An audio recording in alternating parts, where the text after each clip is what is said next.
Bro என்னன்னே தெரியல bro. கார்ல ஏறனோடனே இப்பெல்லாம் தூக்கம் வந்துடுது ப்ரோ. ப்ரோ இப்ப பாருங்க தூக்கம் வராது. இது என்னங்க ஆட்டோ கண்ணாடி திருப்பினா ஆட்டோ ஓடுங்கிற கதையா? ஏசில எதையா மாத்தினா எனக்கு எப்படிங்க தூக்கம் வராம இருக்கும்? ஏசில மொத்தம் 2 கண்ட்ரோல் இருக்கும்.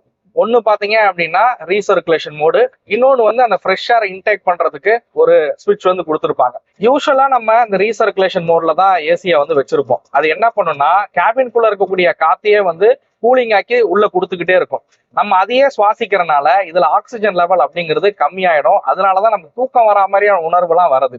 நீங்க ரீசர்குலேஷன் மோட்ல இருந்து ஃப்ரெஷ் ஏர் எடுக்கிறதுக்கான மோடுக்கு ஷிஃப்ட் பண்ணிட்டீங்க அப்படின்னா வெளிக்காத்து உள்ள வரும்போது அதுல ஆக்சிஜன் அதிகமா இருக்கும், நமக்கு தூக்கம் வரதும் கம்மியாகும். அப்ப இது எல்லாமே பண்ணியுமே தூக்கம் வந்துச்சுன்னா அதுக்கு என்ன பண்றது?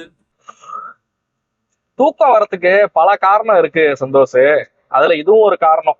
சில பேருக்கு ஏசி காத்து மூஞ்சில பட்டாலே தூக்கம் வரதான் செய்யும். ப்ரோ அவர் சொல்றது உண்மைதான் போல ப்ரோ.